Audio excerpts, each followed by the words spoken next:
let's get started. We have the first startup.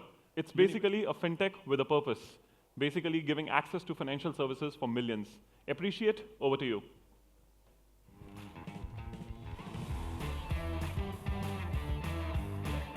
Good afternoon, everyone.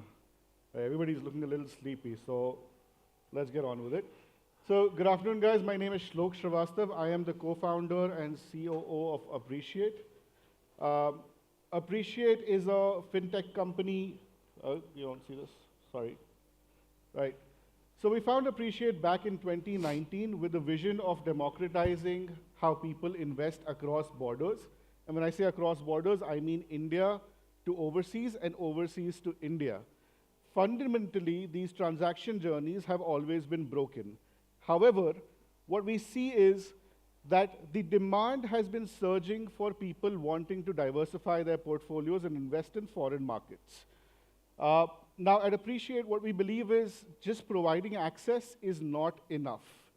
And therefore, what we've built is India's lowest cost, one-click transaction journey that enables you to send 1 rupee from India to US, invest that 1 rupee in stocks like Google, and bring that 1 rupee back to India all at zero cost. Now, how do we do this? Now, traditionally, if you wanted to go about investing overseas, what you'd do is you'd say, I want to buy, let's say, a stock like Google, and I want to buy 50,000 rupees worth of the stock. You'd have to go to your bank, fill out an A2 form, haggle with the bank on your rates, and then they'd ask you for some additional documents. You'd finally give those documents, and within 48 to 72 hours, you'd receive your money in the US, and then you can buy the Google stock that you wanted to. However, by then, the Google stock would have probably jumped 10%. And the only people happy about that would be your fellow Googlers over here in the yellow lanyards, right? But with us, what we do is slightly simple. You log into the Appreciate app, you say, I want to buy 10 rupees of Google, and you authorize the remittance journey directly from the app. The money will reach you in 60 seconds, and you buy the Google stock instantly, and then all of us are smiling, right? Now, from the very beginning, we knew that we were solving ecosystem-level problems. And therefore, whatever assets, the core assets that we've built for ourselves, are things that we also offer as a B2B service, right? So right from our multi-tenant microservices-based architecture to our AI/ML-based solutions to our UI UX design, purely focused on customers, are all available on the B2C app. But there are other B2B companies who want to diversify their portfolio. Maybe there's another fintech that has a captive audience base and they want to monetize those audience bases. And so we package all our modular components that we've created into simple to integrate B2B services that people can integrate with and go live with within 1 to 1.5 months. So we've been live on the Google Play Store for a couple of months now, and what we've seen is with very limited marketing spends that we've done because we've been testing the markets, we've got about 700,000 people who've downloaded the app, or actually registered users on the app, of which monthly active is roughly 10%. But because we've created the journey that lets you send very small amounts to US, invest that, bring all that back to India, there's a trust-based factor that we've been able to generate. And because of that, we see repeat rates at roughly 75 to 80% level. We're right now hitting about $2 million ARR, and we expect to be in the $20 million range within the next 12 to 15 months itself. And of course, do check us out on social media. You'll probably see that we're one of the fastest growing fintech brands on LinkedIn, YouTube, and Instagram. Of course, all of this would not be possible with a very strong team. We have the founders right at the top, our leadership team in the middle. Some of them are also over here. I'd love for you to interact with them. And of course, very prominent advisory board who is known in the financial infrastructure structure, right? We're right now calling capital from existing investors for a pre-Series A round that we're doing right now. However, have already started discussing with potential investors to come in at a Series A round, where we're looking to raise about $20 million. So that's about it. I look forward to chatting with all of you, after this. Thanks for having me. Have a great day.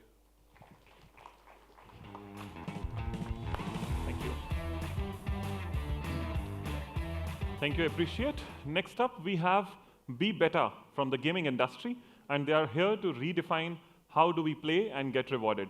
BeBetta, over to you.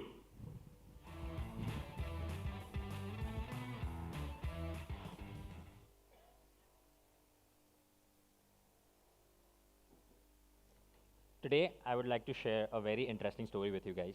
This story is about the largest cult in the world.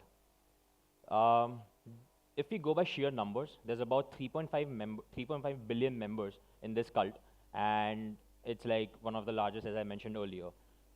What I said earlier about there's about 3.5 billion members in this, today I would like to share some interesting insights as well. There's about 2 billion members out of these like entire cult, which really, like, you start seeing some common traits in them. The common traits are they play games, they watch sports, of course, they give expert advice, they sometimes wager money, and a few other things as well. Right now, the option for these members in this cult is that they either play games and just have fun without any real life gratification, or they bet or wager money on it, and there's a chance that they lose or win money.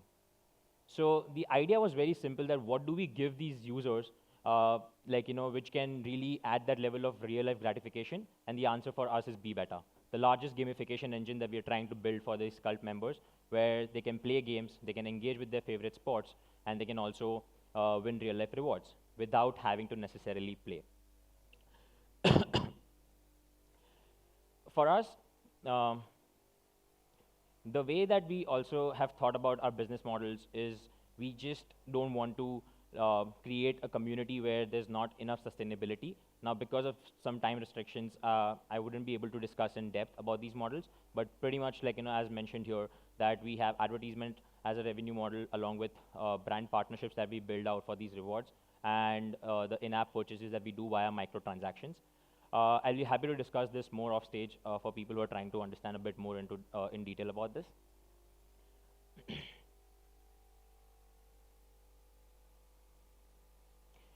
Before joining GFS, till September, we had this amount of traction where we had about 6 million users with over 450,000 daily active users and 2.7 million monthly active users, with over 100 million sessions being played on the app. And on average, users were spending about 12 minutes with over 3 sessions, and our day 30 retention was 13%. This was since from March up till September. But of course, the program has helped us a lot from multiple ways, like from user experience to acquisition strategies to retention strategies, and overall also understanding about how to reach global markets. So this is the kind of progress that we have made over the last 2 months, where we have upped our users by 80%. We have increased the percentage of our daily active users from installs by 10%. There's been 15% increase in our monthly active users, 20% rise in our retention, and average time spent being up as well. Right now, we are raising our Series A round, and we have gotten some commitments as well for this round. Prior to this, we have raised about $1.8 million, and we are looking to work and collaborate with investors, partners who are sharing the same vision that we have. And I would really like to take this chance and thank the entire Google team who has helped us over the last few months, and hopefully in the future as well. And I would really thank all of you to listen to this patiently, and I'm super excited to discuss what we are doing much more in depth off stage as well. Thank you so much.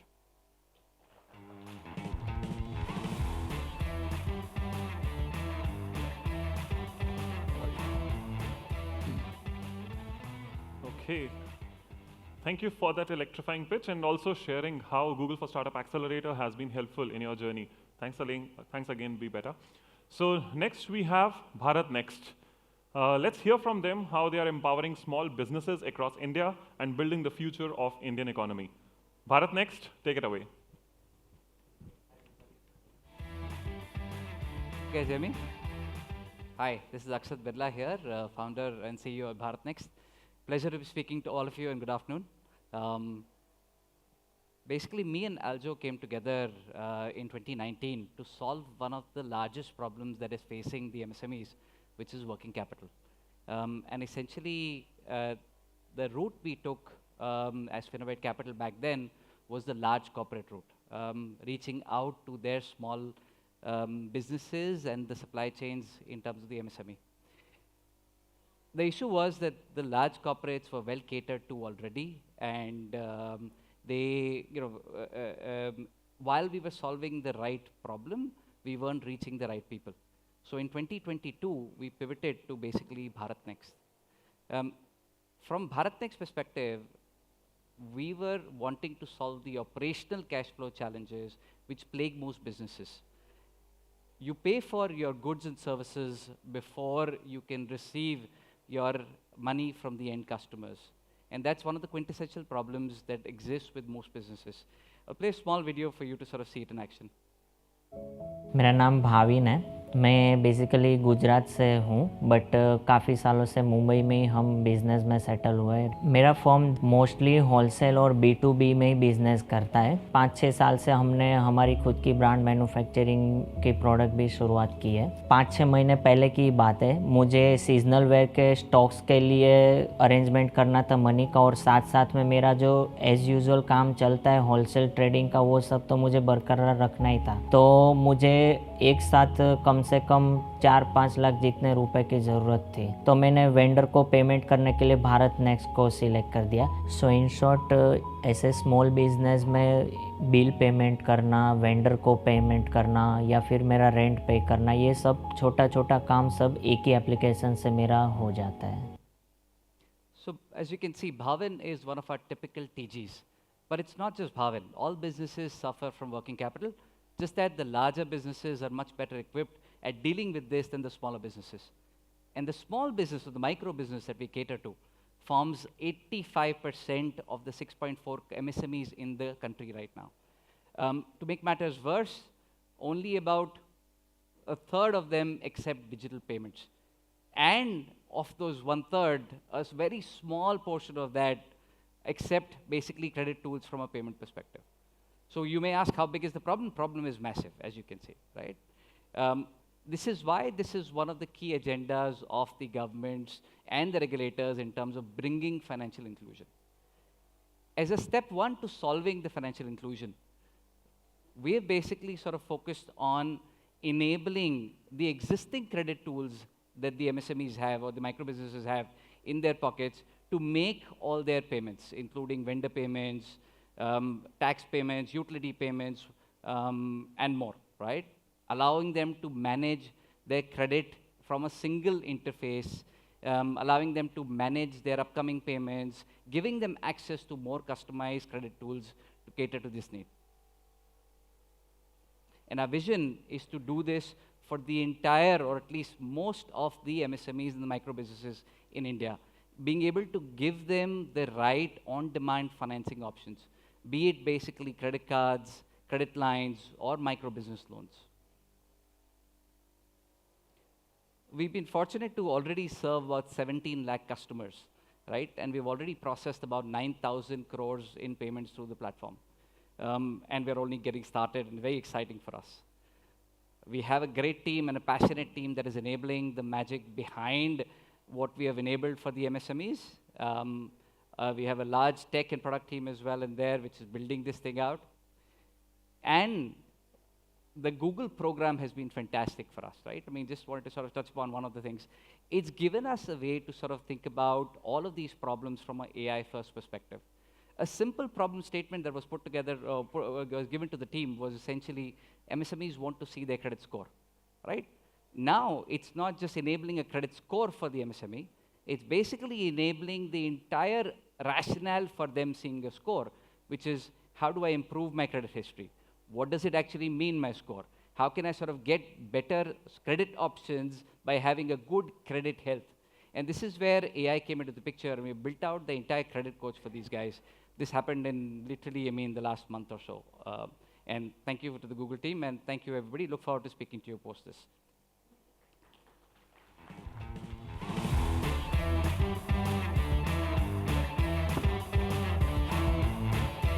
Hey, thank you so much for your dedication to financial inclusion. And yes, of course, we are coming from lunch. How many foodies are here in the room? Just that's it? Okay, yeah, okay. I'm just talking about the next startup. I'm calling all the foodies, not just foodies, of course. There are so many other folks who might be interested. of Cookr. I'm calling Cookr next on stage, who are changing the way that we connect with the home chefs and experience the delicious and healthy meals. Cookr, it's your time to shine.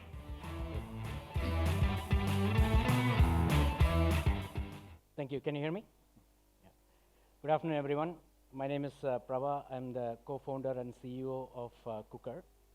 Before I get started, I have a quick poll that I need a response from you. Please raise your hand. Raise your hand if you think the healthy food is not for you.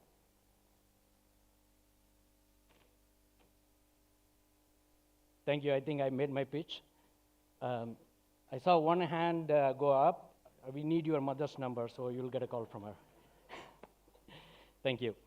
So I think COVID reminded us that health is something we cannot compromise. We cannot take it for granted.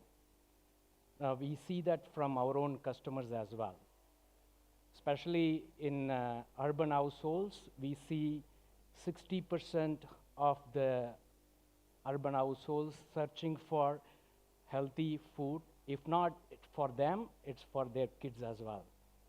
So there is a new unprecedented demand post-COVID that the people, the consumers in India are looking for more healthier and fresh choices in terms of how they eat. So we are a marketplace that connects the supply to the demand. We focus on clean food, we focus on fresh food, we focus on superfood. So what we offer two line of businesses because of the demand that we see on both categories. One is the superfood category. It's basically the food that are high in nutrients, high in health benefits, and also minimally processed or not processed at all. And that is the area that we see a huge demand. We are working with multiple suppliers across India, right from Jungle Harvest in Himachal Pradesh to someone like a Divine Foods in south part of the country. Across India, we have so many suppliers who focuses on adding no chemicals, no preservatives, no additives, but be able to provide all the good things that we are looking for as a consumers. So we have onboarded approximately 70 to 80 customers, 80 suppliers now, and there are more 1,000 plus that we have identified that they all lack a marketplace right now to aggregate all the goodness in one place. So that is the focus that we have in terms of where the Cookr is heading next. Similarly, for a cooked food, we have partnered with many home chefs around you. Of course, like, today, the dependency on the platform provided food has increased exponentially in the Indian consumer market. With the economy growing, everybody busy making their professional career life, not finding time to cook, or even if you look at the Gen Zs and Gen Alphas, they are not even planning to learn to cook. The dependency on the platform is very high. And when you look at the supply, it's mostly a restaurant-based food. It's a frozen food, preheated, given it to you in minutes. So that's where we see, like, when you are consuming food almost on a daily basis from a platform, I think you need something very similar to what your mothers gave you. So that is the problem that we are addressing by connecting with the chefs who are near your place where you want the food to be delivered. So we provide that in multiple ways. One, you can place an order and get food delivered to you. The best part is that you can customize the way you prefer the food you want. And we categorize several health, life-oriented food demands, such as like diabetic friendly. We have like many pregnant women who customize their food the way they want to be. So we have low calories, someone who wants to lose weight, someone who wants to gain weight. So we have many categories that we can cater from our own homes, our home chefs. So it is an app-based marketplace. So we have close to 3 million downloads across India. That speaks for the kind of demand in a very short time frame that we could see. At the same time, our ability to execute to the demand that what we have. So we are already in the top 20 in the food and beverages category in India in Play Store. We are the only startup which is less than 3 years who made it to the top 20. So our investment in tech, especially working with the Google partnership, is something incredible for us, and how we can increase this footprint in terms of the reach to the market that we see. By the way, Economic Times also awarded as the best consumer D2C startup of the year. And of course, that we are part of this Accelerator program. Good to see all the fellow startups. There have been incredible amount of improvements that we could achieve in the last 2 months, starting working with Google, right from GCP service migration from a compete cloud to, we rely heavily on the maps. That's something that we leverage Google's teams in terms of how we optimize many things for our riders and as well as for our customers.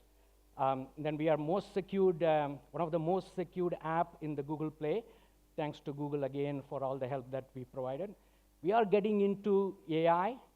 Food and the AI can go long ways. I think there are many opportunities that we started working on the Gemini AI team now. So I take this opportunity to thank Google again.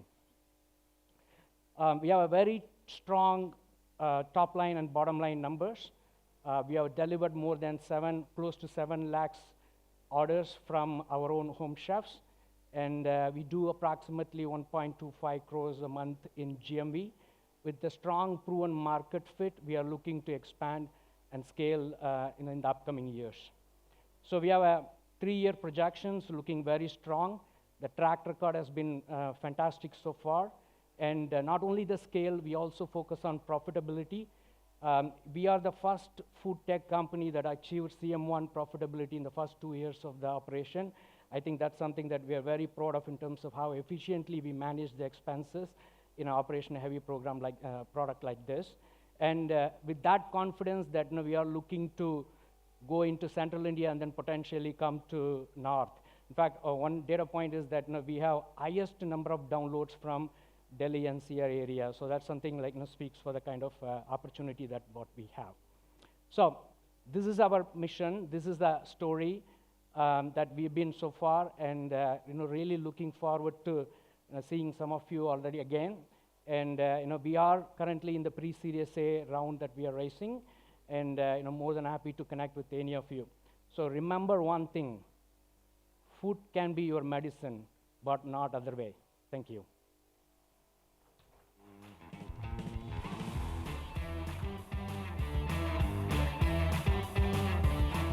Thank you so much, Cookr. Of course, thanks for sharing that anecdote in the end. Okay, we have a healthcare startup, DroobiSmit, who is going to transform the healthcare with talking about metabolic health. Okay, team, over to you.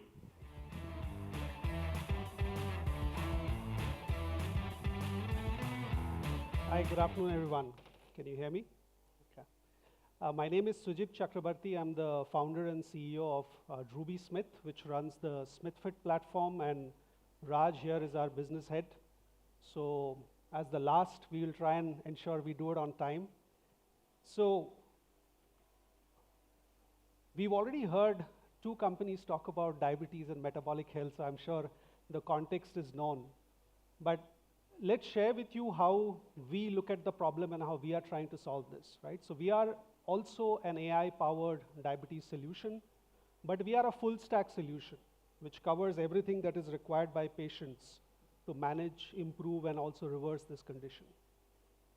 So what is the problem we are solving? I think you all have heard it again before.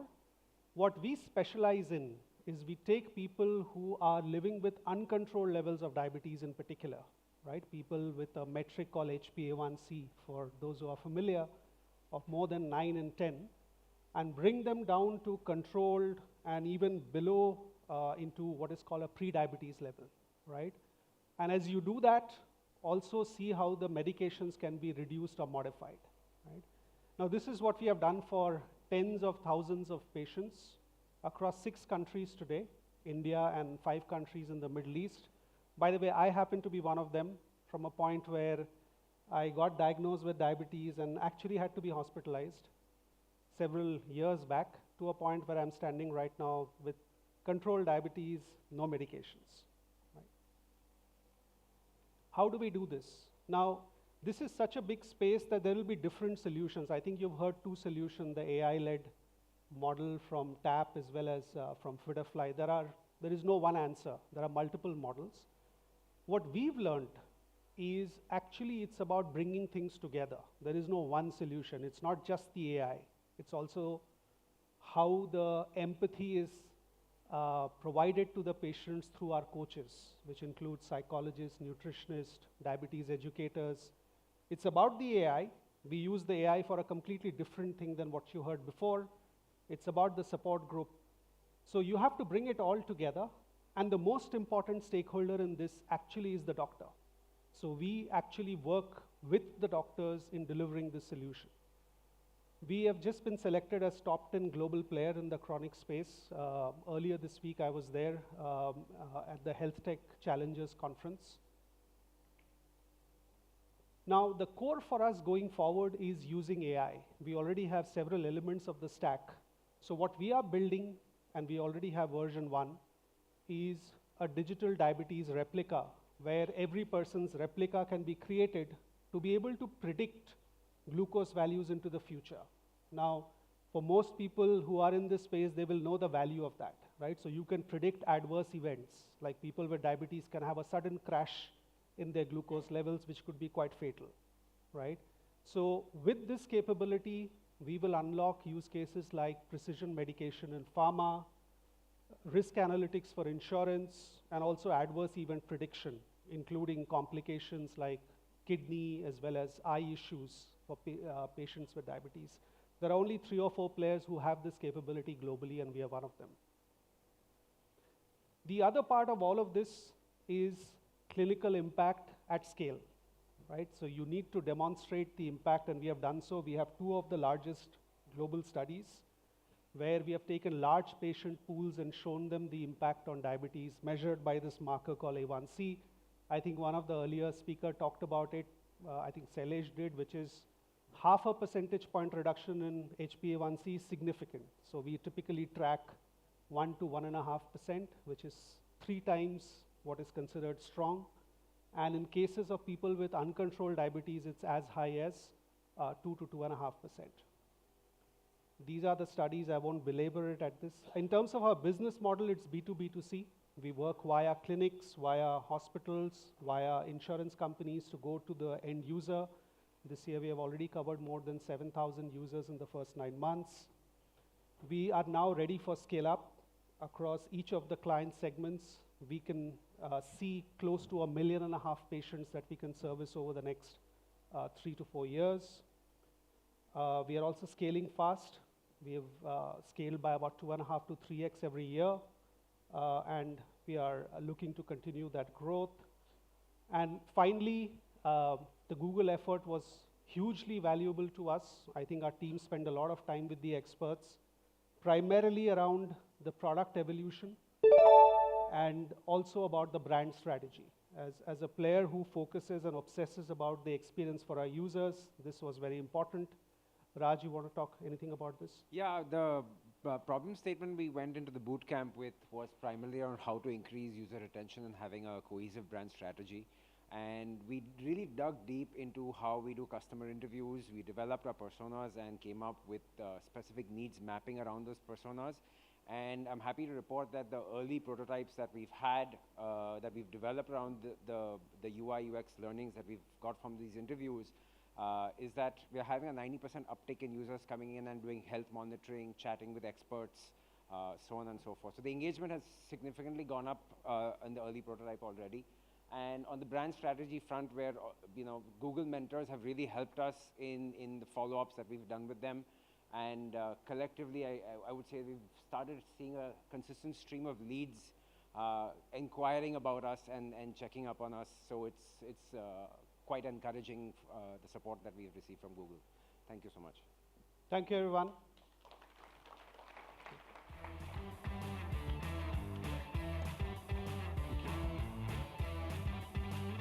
Next, we have Fitterfly, who is helping people achieve their health goals. And this is with personalized and science-backed solutions. Fitterfly, over to you.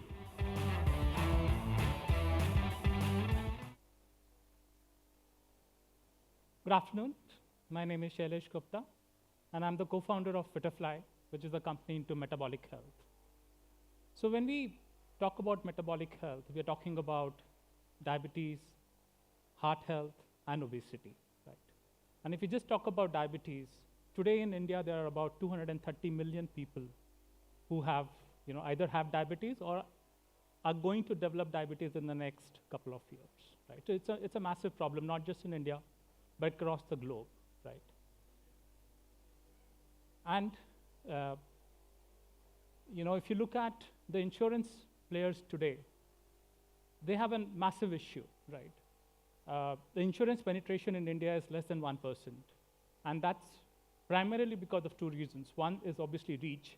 The second is people with NCDs today do not get insurance, right? So even the people who want it the most do not get insurance because A, the claims are more, the amount of claims are also more, right? It's not just the amount, but also what the amount they claim in claims. There are some numbers in terms of companies which are losing money because they're not able to give people insurance at the right time when they need it, right? So what does Fitterfly do, right?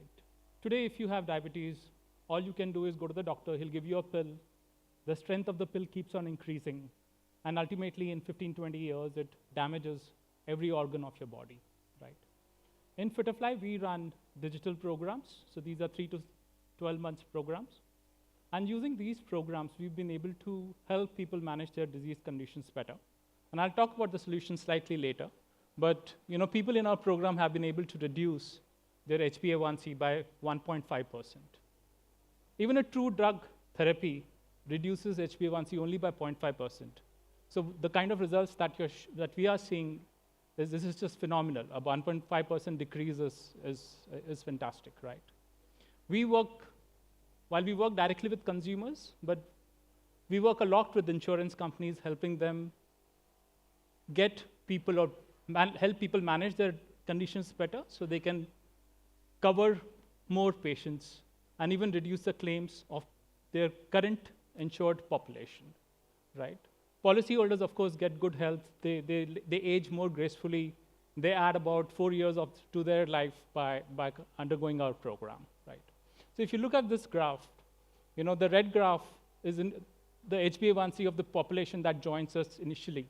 And you can see a shift to the blue condition, which is a final HbA1c, after just about 3 months into the program, right? So we've been able to achieve and sustain phenomenal results for the people who undergo our programs. We do a lot of research as well, and we have more than 80 papers that we have published in international journals across the globe. There's a fantastic team that we have. My co-founder is a doctor. And both from the medical side and the non-medical side, we've got a large number of experts in the team to help us do it. So we are one of the companies which were ground up a digital therapeutics company and not a company which was into wellness and then got into digital therapeutics. So we've got a lot of things which we are significantly better than our competitors. So what do? So we have an app which we give to our users. This app pairs with a lot of devices, as well as softwares like Google Fit, Apple Health, and so on. So we get this data, we kind of analyze which foods are bad for you as an individual, and we eliminate that from your diet. We also have a lot of tech pieces that we integrate with partners, because we've realized that if we want to do this on our own, it's very difficult. So we work with a lot of partners and work this out and provide them this program, right? In terms of certification, we are 27001. We are also one of the few companies in India which are certified for software as a medical device. So which essentially shows that we have the systems in place to manage diabetes better. So, over the years, we've got a lot of data in our system which we are using to not just improve our programs, but to personalize it much better and offer it at scale at a reasonable cost to the people, right? We've done a lot of work on the AI part. So Jedi is a text-based AI. Click is a camera vision-based AI tools that we have in our application. So this has reduced our ops cost by almost 40%, increased engagement by 30%, and so on, right? And you use Vertex as one of the models behind it. In terms of fundraise, we have raised about 17 million. We're a Series A funded company. We are raising a small round to fund and grow our insurance business, not just in India, but in Middle East as well. In terms of what we gained from Google is, we were too focused on therapy. So we've kind of started our gamification journey during the process, during our engagement with Google. We made several improvements in our app. We made several improvements in our AI journey as well, right? And Google has also helped us validate our architecture. So we've, really improved, gained a lot from this program. Thank you, guys.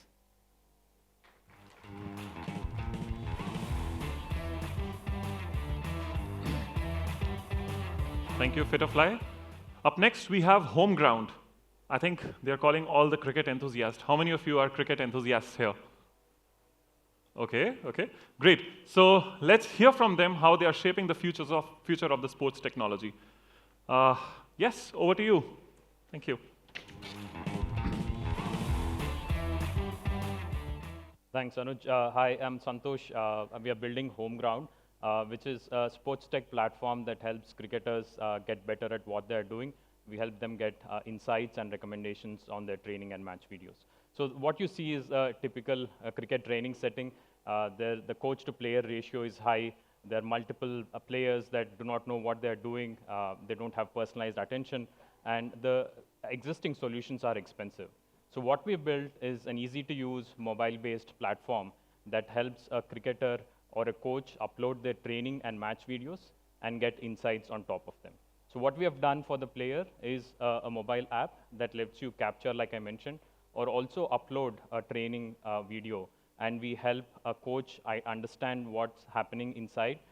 We help them track metrics like what is the ball line, length, and speed, make them understand what are the different insights that can help improve their performance, give them a track of skill progression, and also help them take this to the next level in terms of building training plans that suit their case. Now, we also cater to the match video space.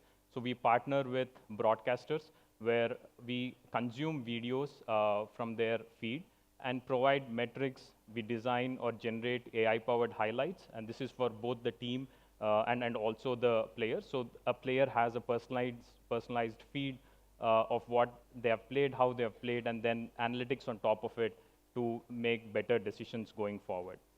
Now, the goal for us is to build like a summary or a comprehensive platform where every player or coach has access to their training videos, to their match videos, and there's one place where a digital skill profile is built. So talent scouting is easy. For a player, the improved visibility and also getting chance of playing better is high. So we want to do this in accordance with the training and match videos and analytics that we have. The business model is simple. We have app subscriptions for players and coaches. And for broadcasters, we have licensed them. We license our software for $4 and $1 respectively, and we provide analytics and highlights for the same. At present, we are doing around 5,000 matches. We generate highlights on top of it. This is with the broadcasters, and we have around 50,000 app installs for the players. Now, this is a huge opportunity for us to solve for 300 million cricketers worldwide, around 104 cricket-playing countries. And we have started with targeting cricketers between ages 10 to 16, and also in the regions of India and Australia. And with, I think, market opportunity, there's also competition. So we have competitors both in the IoT space and also pure AI software-based solution space. But I think the differentiator for us is that our engine works across devices. So it works on your smartphone, it works on the web, and it also works on some of the edge devices that we are working with. So in the last 4 years, I think what we have built is a set of expertise in computer vision and also product and growth. But what we are most proud of is the pipelines that we have built for this space, designed data sets, designed custom models for cricket.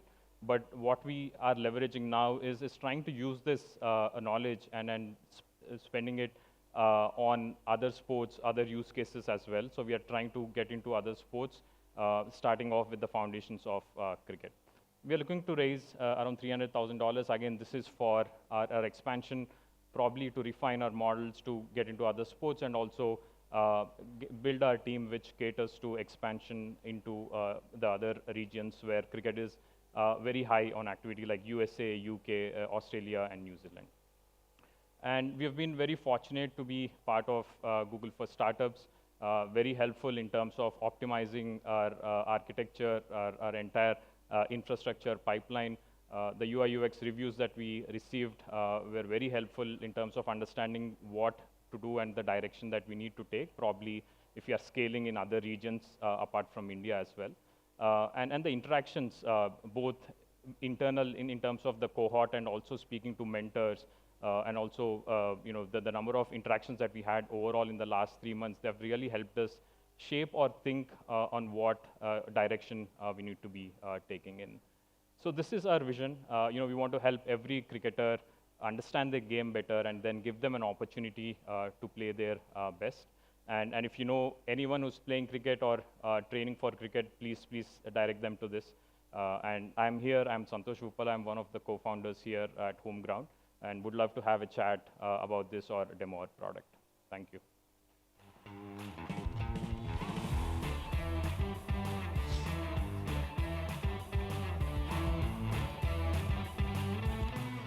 Thank you so much for empowering aspiring cricketers.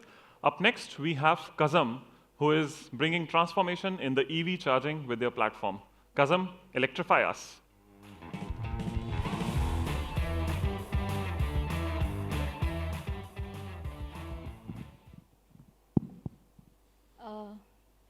Good afternoon, ladies and gentlemen. I hope you're all having a wonderful time. I'm Tanushree Sultan, and I have with me here Mr. Subrat Kumar Sahu, who's also a product manager at Kazam. He handles the Kazam app for us, basically. First things first, kudos to the entire Google team for making this possible, really. Thank you so much for this opportunity. Now, before we get into what Kazam does, what is the problem that you're trying to solve and how we are solving it, the very first fact I'd like to lay emphasis on is that India's mobility layout, gentlemen, is very different from its Western counterparts, right? So 2- and 3-wheelers contribute to 83% of Indian mobility network. That is almost like 83% is 300 million, as big as the US population. So this is one such segment that has been defined by our country for the rest of the world, right? Now, what we're trying to do is, now India being home to the manufacturing giants like TVS, Hero, Bajaj, and everyone, and big manufacturing giants like this. So it has laid standards in production and innovation. It has set benchmarks in production and innovation. But the problem I think we are trying to solve is there is no access to energy for the people, and there are no ways to manage energy. There's no standard charging infrastructure. And obviously, the range anxiety for all the EV owners. How many of you are having EVs here? How many of you are having? Thank you, sir. And range anxiety is a problem that we all are very much aware of, right? So at Kazam, we have built a holistic EV charging ecosystem that takes care of both hardware and software solutions. So we have come up with innovative solutions to make sustainable mobility effortless, okay? Our hardware includes home chargers, which are compact and safe. We are having our community chargers that are perfect for shared use in apartments.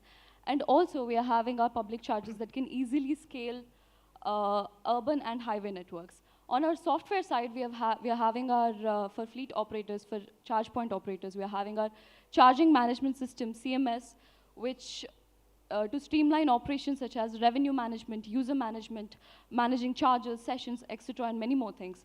There's also an energy management system that we are providing, EMS, which helps reduce energy waste by almost 7% per depot using dynamic load balancing. And also we are having a fleet management system, FMS, and our highlight product, our app, which is managed by Subrat Kumar Sahu. I think he'll talk more about it. Yeah. So thanks, Tanu. So actually, I'll talk about one of our core offerings, like our journey over the last 2 years. Like we started launching this app in the year 2022. And like if you see till now, we have achieved around like 113K plus drivers. Like we have onboarded 113,000 drivers onto our platform. talking about some of the core problems which we are solving, basically it is about discovering a charger, authenticating a charger, and making a payment seamlessly.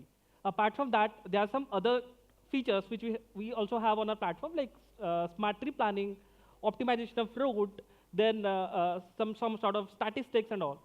So I would also like to introduce one of our recent offering, though this is not listed on the Play Store as of now, but this is a web app.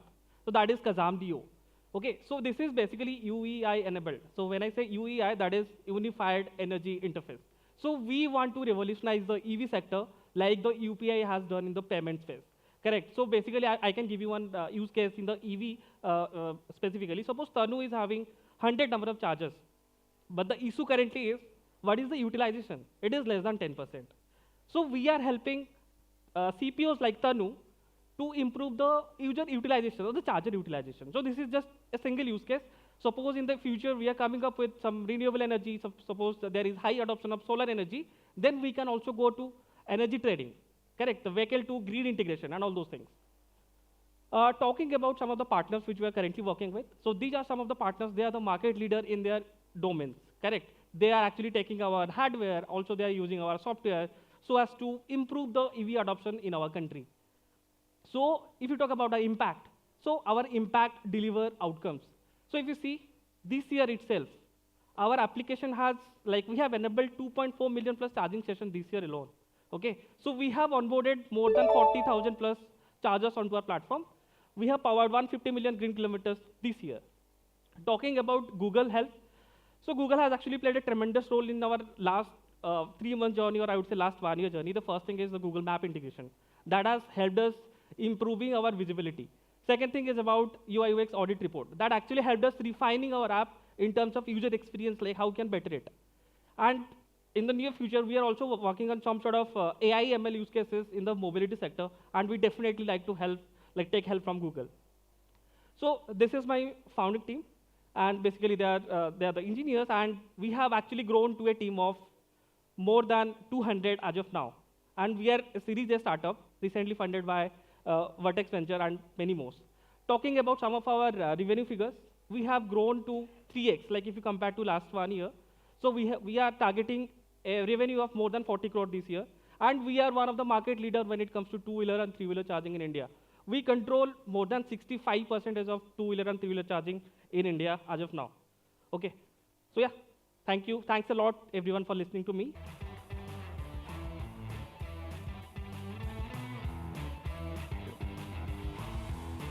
Thank you for sharing your journey and, of course, bringing transformations in the EV sector. Okay, next up we have Kuddle to pamper your furry friends with all-in-one pet care platform. Okay, Kuddle, over to you.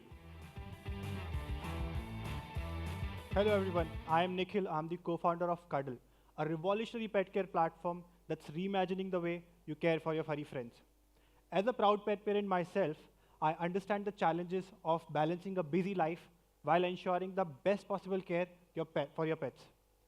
That's why we created Kuddle, a one-stop solution for all your pet care needs delivered right to your doorstep. India's pet care market is booming, with over 30 million pet parents today. But the quality pet care is still missing. It's inadequate, it's inaccessible, and inconvenient. This leads to a lot of stress and guilt knowing your pets deserve better. We identified this as the largest white space in this market and started our journey with doorstep services. As our community grew, we expanded our services to e-commerce as well to bring all the best of pet care experience under one roof. And the numbers tell the story. As of today, we do 1 crore in monthly transaction value, out of which 77% of our revenue is from repeat customers. Our quarterly repeat rates are above 71%, and we recover CAC within the first month. Kuddle is the highest rated pet care app on the Play Store with an average rating of 4.8 and with an impressive customer NPS score of 81. India's pet care market is projected to be $8 billion by year 2030, growing at a rate of 19% annually. With more pet parents prioritizing their pets' well-being, the need for quality and accessible care is at an all-time high. Kuddle is perfectly positioned to capture this opportunity by providing a trusted platform for all modern pet parents. Kuddle isn't just about improving pet care. It's also about making a difference. Take an instance for our service providers, who once used to earn just 20,000 a month, are now earning 1.2 lakhs per month with Kuddle. This transformation has been made possible by rigorous training, certification, and a platform that rewards skills and dedication. Meet our team. All of us are pet parents here with a deep connection to pets. We understand what's the significance of pets in our life. Also, shout out to Google. Thank you so much for this Accelerator program. In the just last 3 months itself, we were able to grow our app usage time by 35%. And we were also able to increase our average order value for e-commerce by 25%. The one-on-one mentoring session with Google have been amazing for our growth. Thank you so much, folks.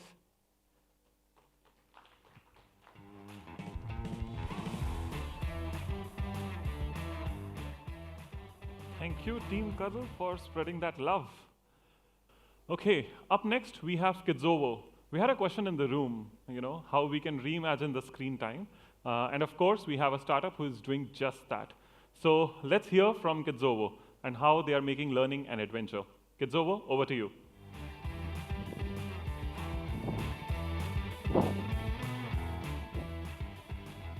Hi, good afternoon, everyone. I'm Sameer Goyal. I'm co-founder and CEO of Kidzovo. Now, we are trying to make screens good for kids. And there's a deeply personal reason that me and my entire team has chosen this mission.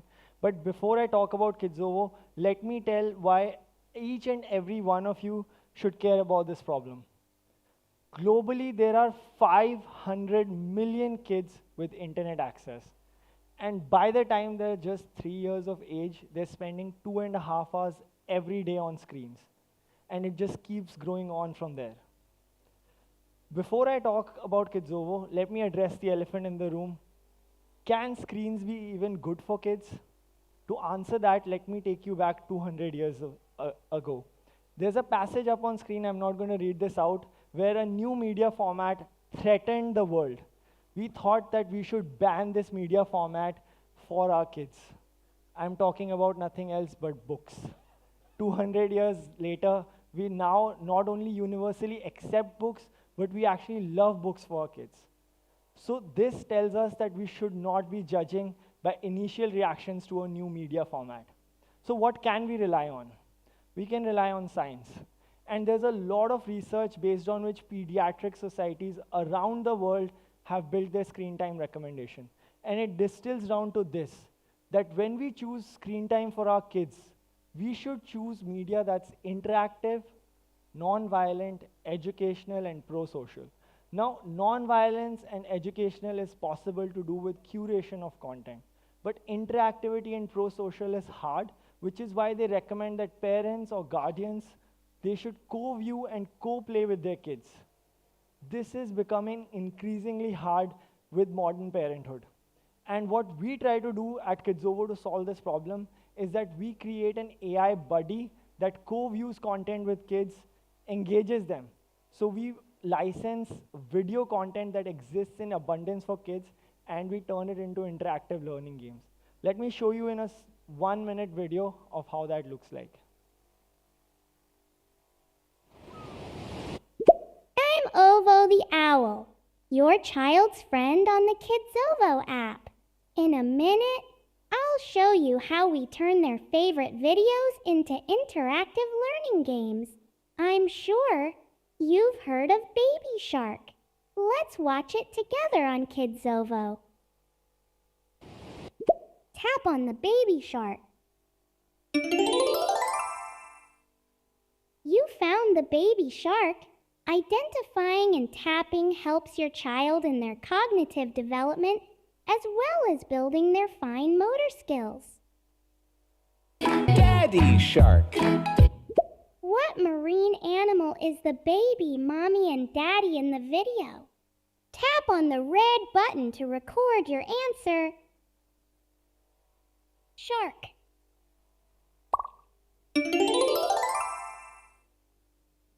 That's correct. They're sharks. Speaking to answer questions helps your child build their language and verbal skills. So you just saw a short example of what Kidzovo can do. Now, immediately I'll hear from you that, Samir, there are lots of interactive apps out there in the market.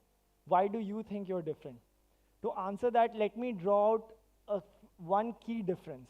On the bottom, I have passive screen time that kids have access to today.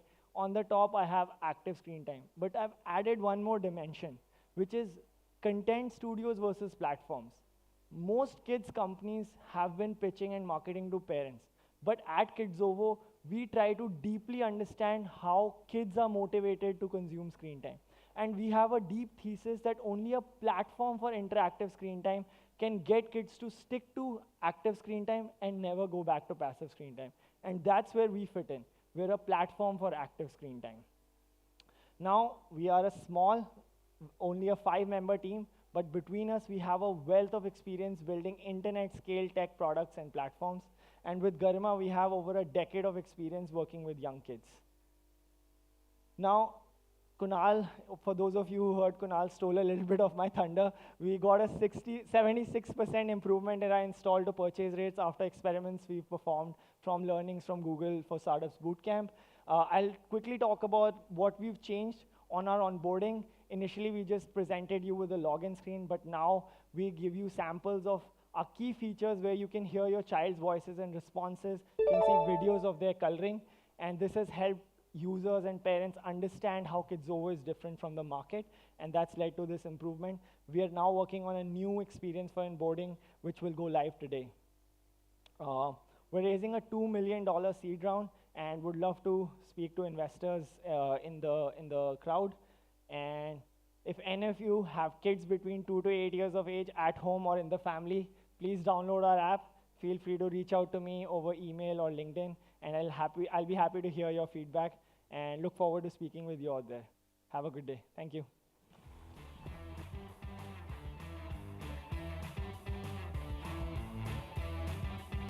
Thank you, Team Kidzovo. I think you definitely are making learning of so much fun with your AI-powered platform. Yes, in a world which is constantly buzzing, LISSUN is creating a space for mental well-being. Why don't we listen straight from LISSUN? Over to you.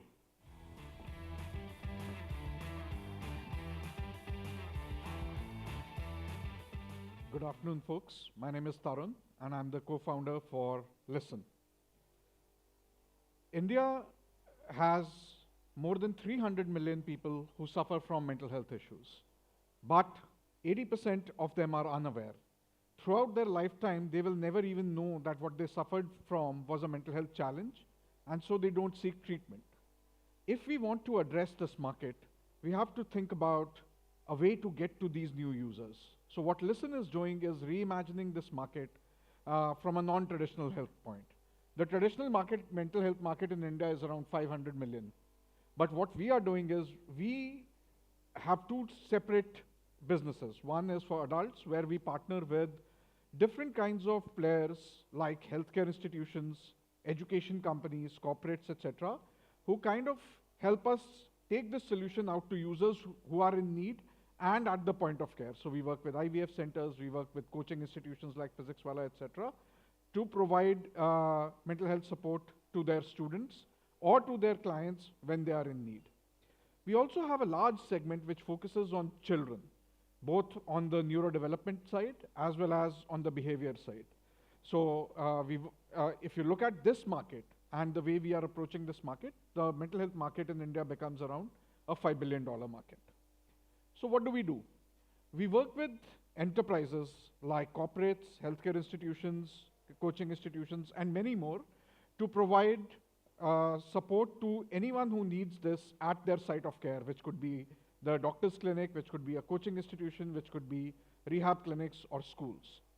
And with children, we directly acquire users, because when the problem affects your children,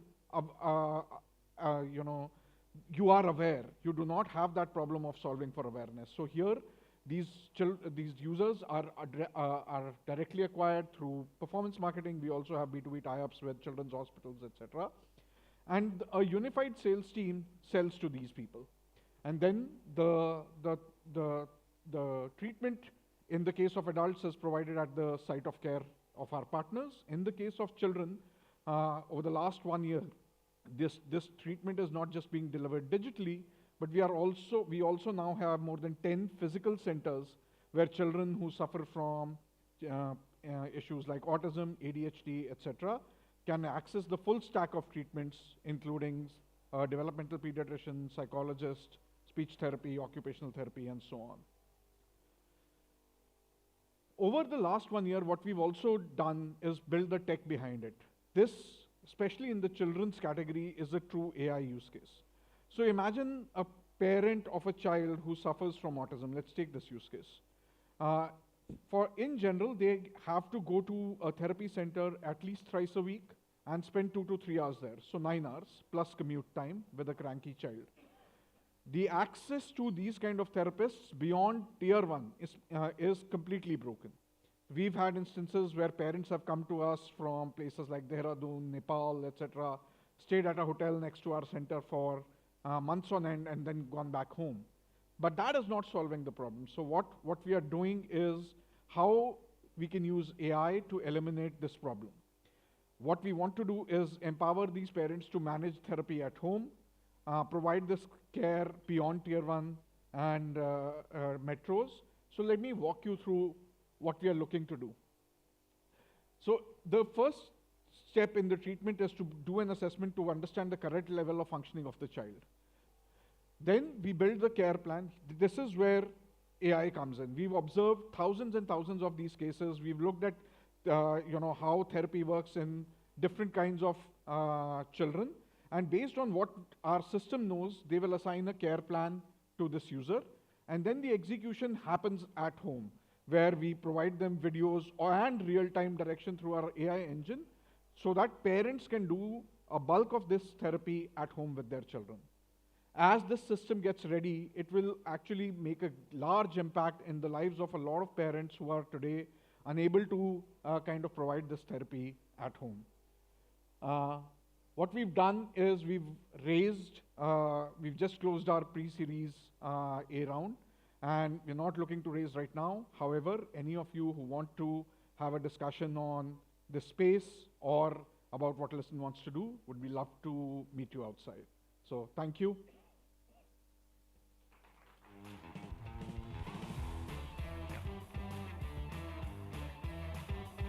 Thank you so much.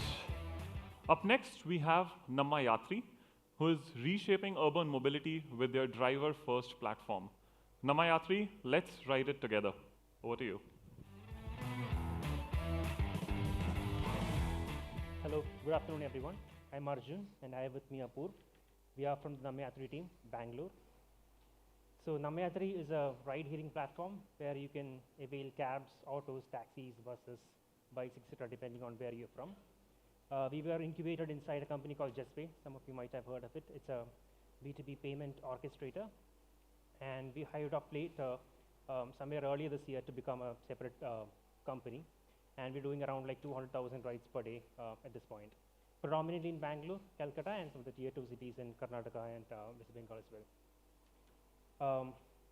So one question to ask is why should even Namma Yatri exist at this point when you have the likes of Uber, Rapido, etc., pretty big players, right?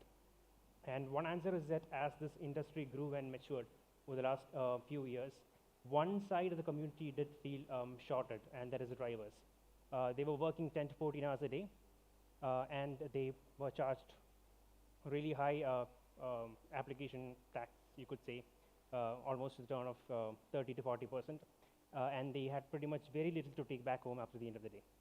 So Namma Yatri was introduced as a direct-to-driver model, where as a rider, you pay the entire fee to the driver. They get the entire fee, and they basically subscribe to our platform at a very nominal fee, like 25 rupees per day or something. We are also trying to reimagine ride-hailing as a concept itself. So it does not necessarily have to mean that you avail an auto or a cab necessarily. We are trying to integrate more public transport And we believe that can be a solution to the traffic and congestion issues and pollution issues that plague much of our urban cities today. We'll talk a bit more on that also in later. Yeah, check out our application. It's one of the most highly rated applications in App Store and Play Store. And yeah, also check out our numbers. Our numbers are live on open data. So how many rides that we do across cities, across geographies is live on this open data platform. Even our code is open sourced. So all the engineers, all the techies who are interested can check out how we allocate pretty much all of our front end and back end stack as well. And yeah, this is our cornerstones of our growth flywheel. So we have a very low cost, high scale tech platform with a great in-house design and product team. We also are partnering with a lot of state governments. That's like at this point West Bengal and Orissa, and more to come also. And that we have a strong community participation as well. We have like community operated networks over Namma Yatri in tier 2 cities, which are doing like thousands of rides per day as well. That's a bit about how we do. I also want to show a bit about like how we are trying to imagine the public transport experience. This is something that we did get a lot of brief from Google as well. So I'll have Apoorv walk you through that. Hello everyone. So yeah, like Arjun mentioned, we are also venturing into public transport, how we make it accessible to the larger public. And this is something that has been enabled by ONDC with multiple metros already live on our platform, and we are in the process of stitching that journey and creating a full multimodal experience where you could just take a cab to the nearest metro station or an auto to the nearest metro station and save time, get down on the other side, and then again take an auto. We are also kind of envisioning a single QR where you could take multimodal approach by just paying once. So I'll quickly play a small video. It's a prototype of how this vision is going to look like.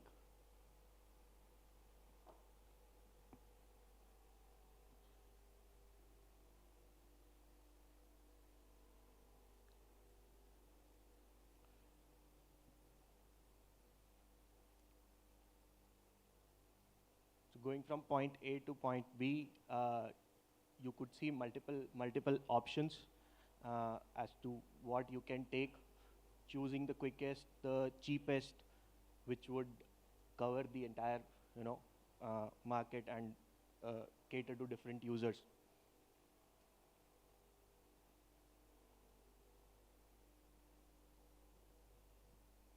So in fact, we are live with Delhi Metro. You could book tickets from our app in Delhi.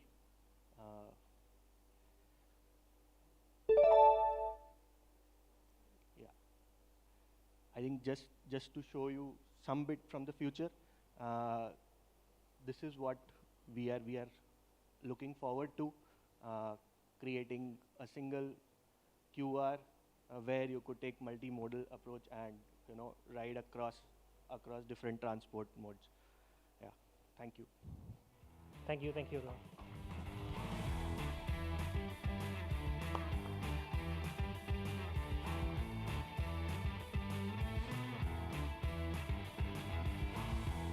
you, team Namma Yatri. Up next, we have Schooglink, who is breaking down the barriers to deliver quality learning experiences for all. Over to you, folks.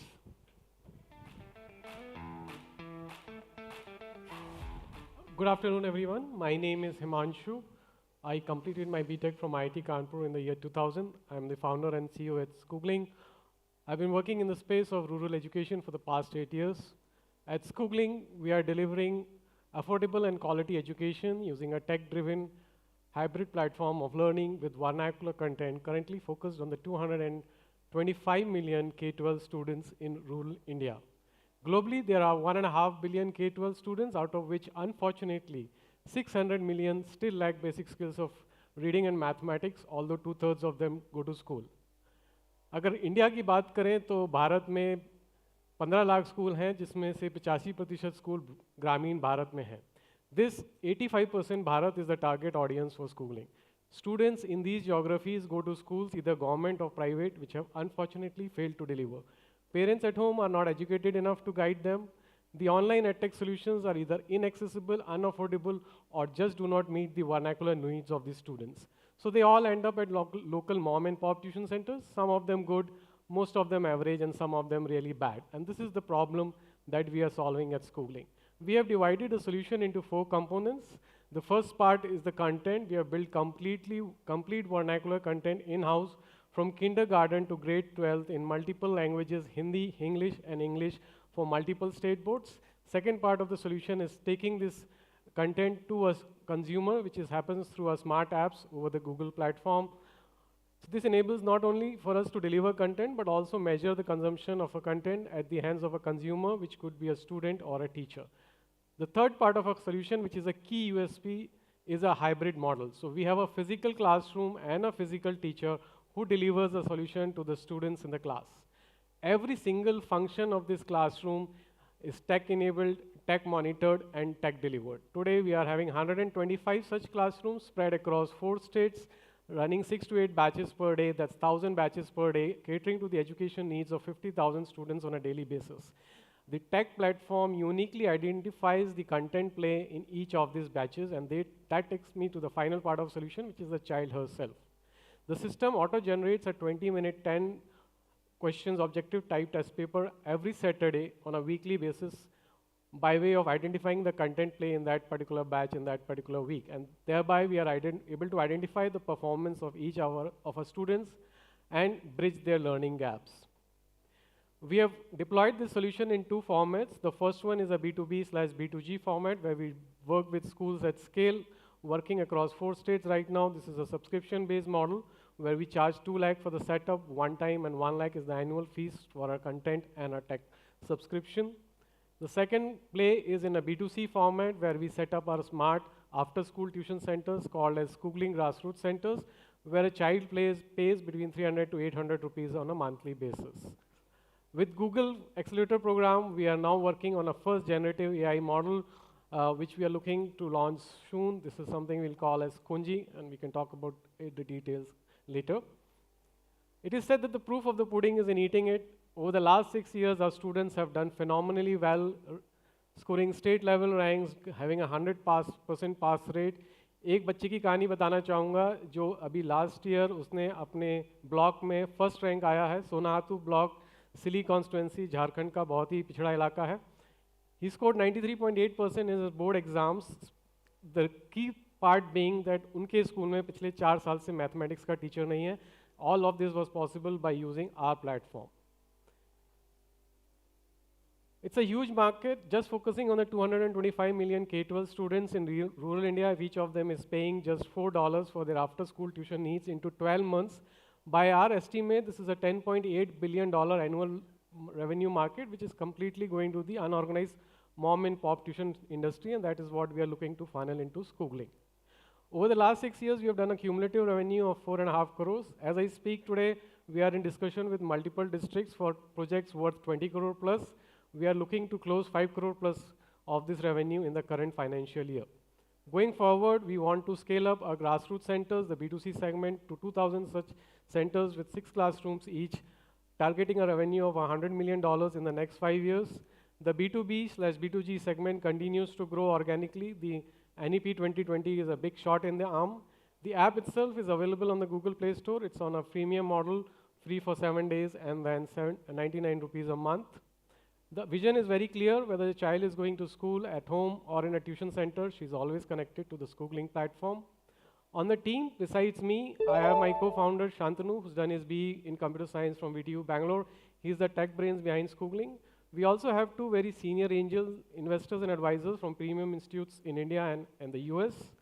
We are currently looking to raise a Series A of $3.5 million, targeting $1 million revenue from the B2C segment and another $1 million from the B2B segment. To summarize key USP, number 1 is a vernacular content, number 2 is a hybrid model with tech for scale, and third being the geography of operations itself, which is rural India.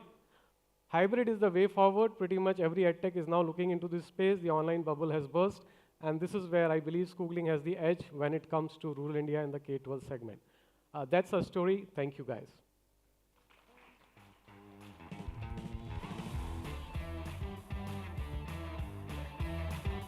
Thank you, Schooglink.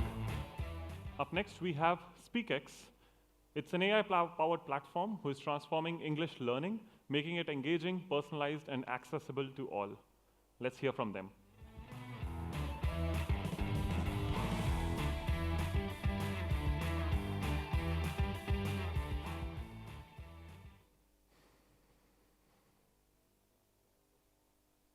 Hello everyone, my name is Arpit. I am the founder of SpeakX, a language learning application empowering users to learn to speak in English confidently and fluently. I am here to share a dream where every Indian can speak in English fluently and confidently. Imagine a future where boundaries of communication, boundaries of language barrier are broken, where everyone gets an opportunity to follow their dream, no matter where they are born. That's the India we are building towards.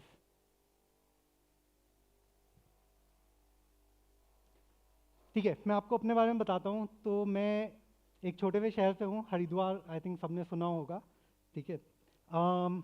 Average middle class family से English medium में पढ़ाई करी है मैंने, ठीक है। English पढ़नी लिखनी सीखी थी स्कूल में, बोलनी नहीं सीखी, राइट। सर्कल भी वैसा नहीं रहा कभी। रियलाइजेशन तब हुआ जब कॉलेज में गया। तो कॉलेज में जाके ना एक बात समझ में आई कि there are two kind of people, एक जिनको इंग्लिश बोलनी आती है और एक बाकी सब, ठीक है। आपका सर्कल भी वैसा बनता है, दोस्त भी वैसे बनते हैं, राइट। तो काफ़ी चैलेंजेस आए। फिर जॉब इंटरव्यू हुआ तो डर लगा इंटरव्यू में कैसे जाएं, बोलना नहीं आता था, राइट। जॉब मिल गई, आगे प्रमोशन में चैलेंज था, कैसे होगा। स्टार्टअप चालू करी, फंड रेजिंग कैसे होगी, शादी के लिए लड़की कैसे मिलेगी, right. Multiple challenges in life.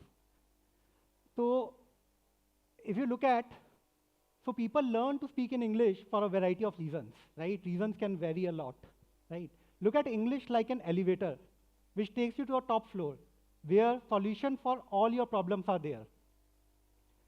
अब challenge ये है, millions of Indians are stuck in the lift lobby.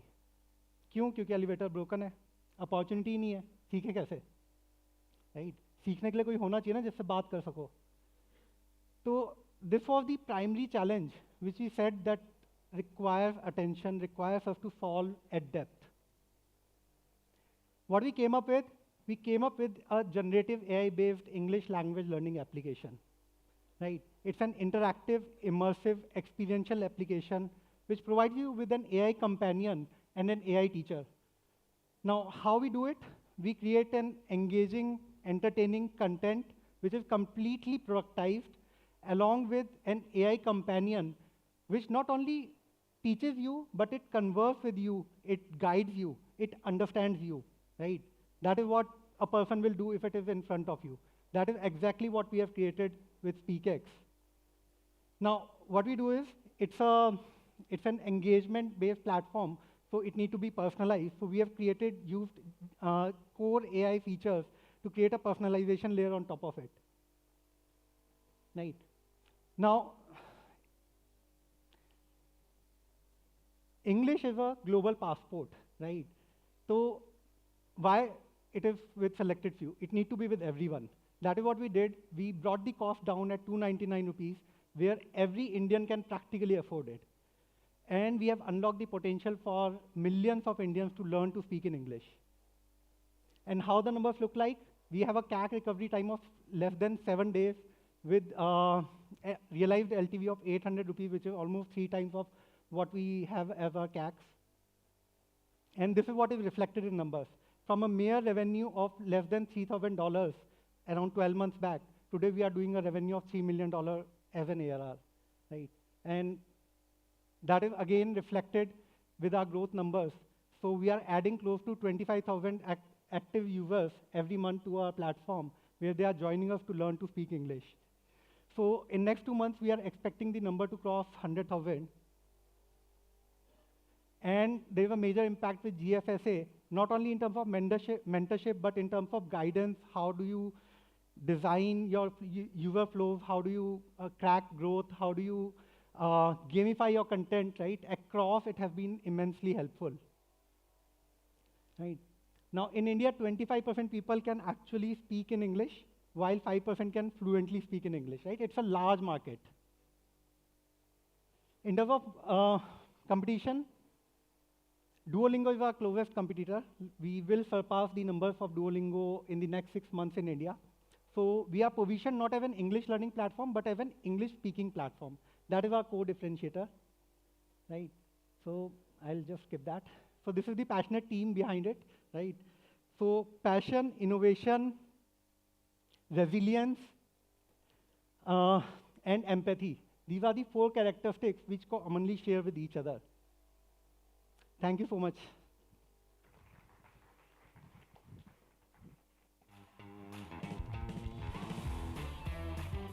Thank you, SpeakX team.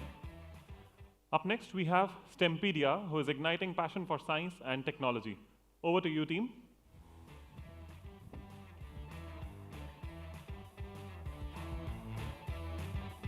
Good afternoon. Good afternoon, everyone. My name is Pankaj Kumar Verma.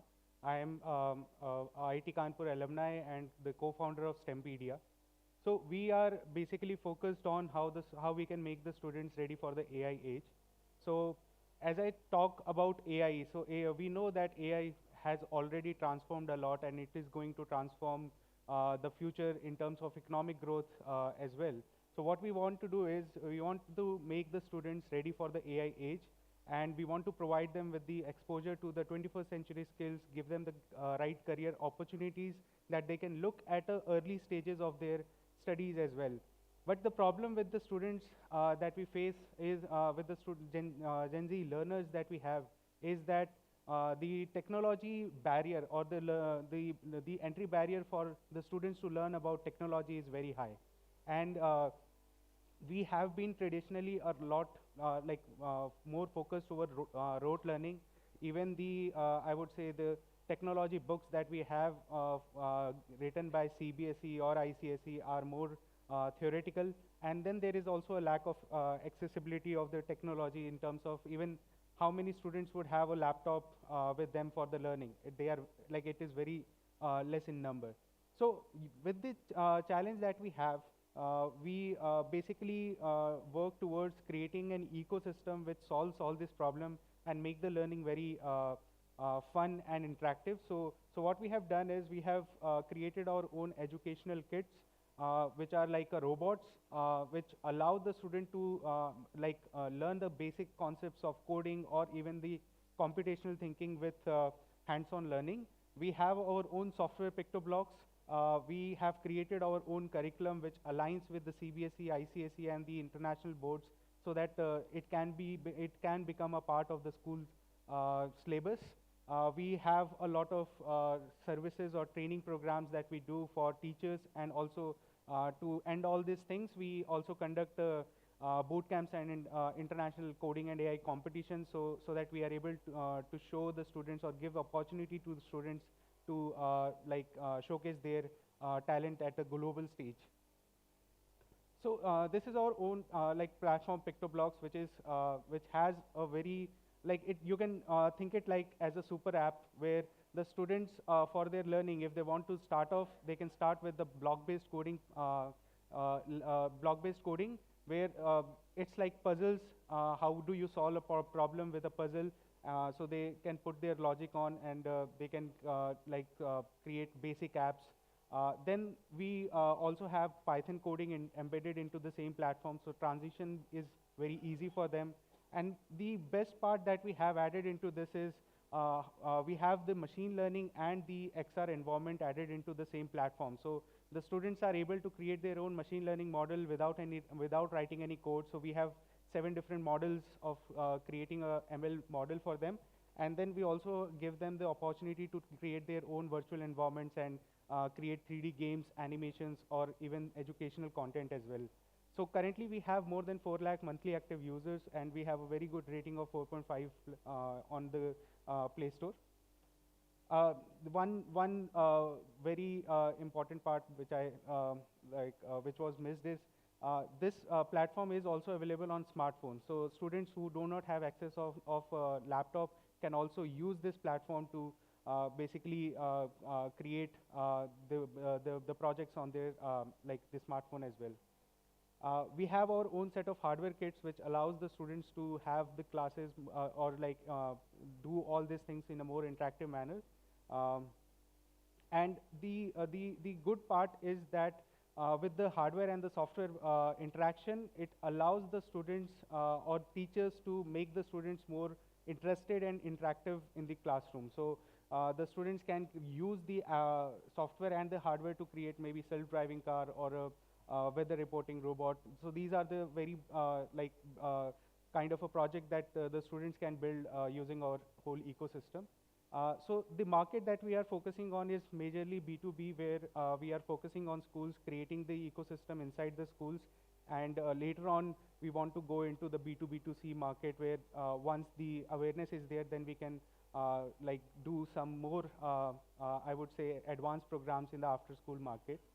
Our sales strategy is more program centric. So, like as I said, like we upgrade the existing computer lab to have the AI and robotics ecosystem into the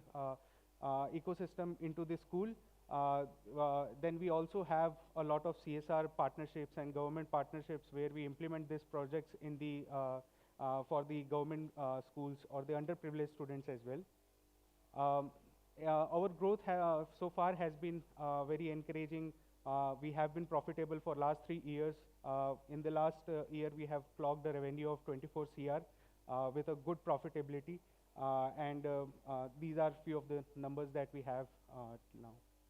We have developed a very good B2B partnerships, which allowed us to create a sustainable business, and we are also doing a lot of outreach internationally, which allow us to like cater to.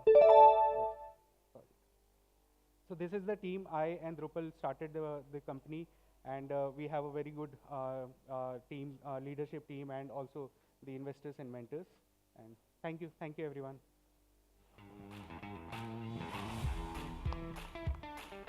Thank you, STEMpedia team. Okay, now let's get ready to break down the borders and embrace the global commerce with SuperPe. Over to you.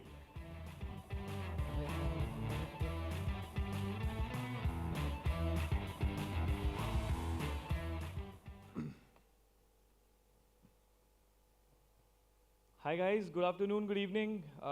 My name is Rishabh. I'm the founder of SuperPe. That's me. I take very bad photos when I travel. How to change this?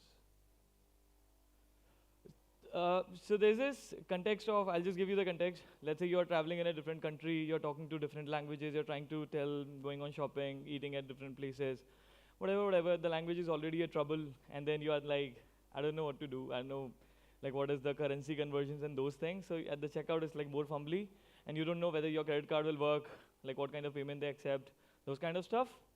To give you a common context, for example, let's say you are in India, let's say you're coming from different kind of context. You're going local, you're trying to give them a credit card, you're eating chole bhature in, let's say, Chandni Chowk, and then trying to give your credit card. Obviously, nobody will accept that. And so this is where we start. We are a company that enables you to, SuperPe enables you to use your credit card everywhere you want. It's not just limited to credit card. I'm just talking about credit card because in India, credit card doesn't work anywhere. If you think from a global perspective, let's say you are a US citizen going to Dubai, you're trying to transact there, your credit card might not work, or you want to make a payment in Bitcoin. You cannot buy a coffee using Bitcoin right now, but with SuperPe, you can just do that. In fact, whatever the currency or the language of currency that you use, which the person that you're trying to pay to may not be speaking, we essentially enable that language gap there. And we are the only company in the world doing this. Yeah, so essentially this is how the working of us works. We are a merchant on record company. We do all the invoicing and everything for you. all the places where you're transacting at. You don't need to worry about how your transaction is going to work, where your payments are going to be, what is the invoice of the payments, whatever is the currency rate. You don't care about it. You just care about paying somebody. So how it works is, let's say you went to the US, there's somebody who is accepting, let's say, Cash App or Venmo. You can just Venmo them, $15 using your UPI, Indian UPI, and you don't have to worry about how the payment will work. It just works. SuperPe takes care of all of it. Yeah, so in terms of growth and numbers, we do, right now we are on a month-over-month growth rate of 22%. We do a monthly revenue of $2 million on a rate of 20 million already. We'll be probably be closing it at $30 million this year. In terms of revenue, we are hyper profitable. We do about 300K, but then me and my team were like, 300K is not a nice number. Let's put 250K. So like we did that. In terms of product hype, we don't have screenshots here right now. We are just going through a revamp because of our global launch and stuff. So the major differentiator, I'll just talk about them. Other than a classic payment application or how you shop with things, we enable you to just get all of your invoices in one place. You go wherever you want, and yeah, you just have your invoices there. You don't have to worry about whether I collected the bill, do I need to file for it, none of that. You can share your card. Right now, you share your card physically by giving somebody the photo of the card or telling them the number and OTP, all of those.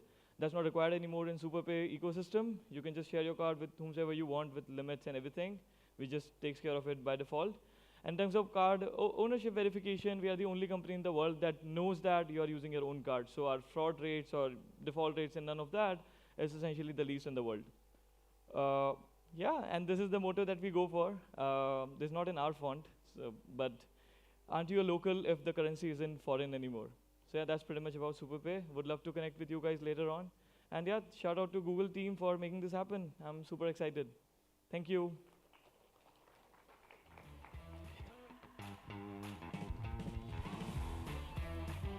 Thank you for sharing your journey. Up next, let's hear from Tap Health, a healthier tomorrow. Over to you, folks. Hi, my name is Rahul Maroli, and I'm here to talk about Tap Health. At Tap Health, we are transforming chronic care with AI and changing how you look and perceive health information. Over 350 million Indians suffer from chronic care. Now, these could be conditions like diabetes, hypertension, or even liver or kidney problems. But current care solutions are ineffective and they hardly work. And here's why. Illnesses in India get late diagnosed because Indians hate spending money on preventive health care.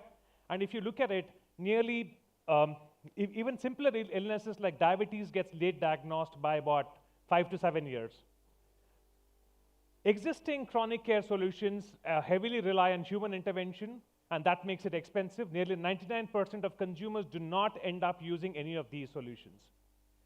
Healthcare professionals and coaches and doctors cannot be present in real time, and this restricts their ability to deliver highly personalized or predictive care. This is the exact problem that we're trying to solve at Tap Health. What you're trying to do is that we are trying to create next generation 100% AI-driven voice-first digital health solutions. So while our health assistant currently provides free preliminary diagnosis of illnesses, our hyper-personalized chronic care solutions completely eliminate the need for human intervention. It's reliable, it's adaptable, it's available 24/7, and it's real-time. And add to that, it's also available in about 22 different languages. So we are launching a flagship diabetes management program, which is 100% AI-driven and priced barely at about 200 rupees a month. That's about 1/10 the cost of legacy human-led solutions. What makes it different is 3 things. First and foremost thing, zero human intervention. You do not need a coach or a healthcare professional on the platform to run the program. We completely codified that with AI. Second, real-time personalization. So every program for every individual is completely different, completely codified again with AI. Third is predictive motivation. So using AI and psychology, we are able to nudge users much better and get much better outcomes out of the program.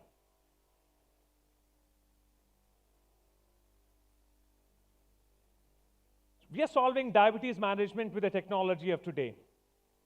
For example, when it comes to onboarding users, we use voice or free text, which gives us far more ability to actually understand your likes, dislikes, and motivations. Now, this kind of onboarding or insight extraction was just not available with the technology available a couple of years back. Using these insights, our AI then hyper-personalizes the care journey for you by adapting to your psychology. What we also do along with that, what the AI also does along with that, is that it monitors your progress dynamically, adjusts on a daily basis to your likes, dislikes, and your lifestyle. It's able to customize meals, it's able to customize your exercise, all of that in complete real time. So the bottom line remains that our AI coach is available 24/7. It's empathetic, it's highly adaptive, it also understands emotions, all trained quite well. Now, as one of our patients actually told us, managing my diabetes is easy on Tap Health, and apart from that, it's also super inexpensive, right? It barely costs about 200 rupees a month. What we're building at Tap Health is nothing but a platform that simplifies healthcare management. At the same time, it's also able to build very high frequency usage. We are building multiple capabilities like lab assistants. We are building capabilities like teleconsultations, insurance. We are building pharmacy access. There are multiple things that we're trying to build. And our ultimate goal is that can we looking at the entire health stack. The India health stack is nearly about $150 billion, and chronic care comprises of a significant portion, a significant growth segment in this market. And Tap Health is actually poised to extract revenue points from this entire stack. Our revenue model includes both B2B and B2C streams. It includes very specific, affordable chronic care solutions, chronic care management solutions, which are priced anywhere between about 200 to 300 rupees for specific illnesses, apart from B2B corporate wellness programs.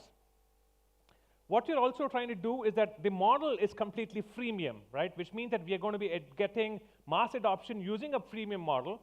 Along with that, our integrations with insurance and our integrations with pharma ensures much deeper penetration. We launched an MVP Health Assistant sometime in March 2024. What the MVP Health Assistant did was it provided non-judgmental, symptom-based preliminary diagnosis of illnesses along with completely free health advice. We got about 100,000 app installs with an ultra-low CAC. We've got about 200,000 queries run on the platform, and about 20% of our users currently refer us to others. We have built Tap Health on the basis of atomic design principles. Fundamentally, we are a tech and an AI company which is trying to find use cases in healthcare. So what atomic design actually gives, it gives us the ability to rapidly build multiple chronic illness journeys along with scalability. The result of all of that is nothing but we will be able to rapidly expand into other care areas beyond cardiometabolic, which includes pain, which includes mental health, and it also includes respiratory. Our team has got expertise in healthcare, in building products, in design, and also in technology. We have all the experience required to build and scale up this vision. At the moment, we are raising a $2 million pre-seed. One is to aid our product development, to scale up our AI capabilities, and also to build the brand. Over the next 5 years, we intend to revolutionize healthcare by focusing on 3 different steps: convenience, affordability, and personalization. What Tap Health is building is nothing but next generation care. You have to use our AI health assistant to know what is meant by next generation care. Thank you.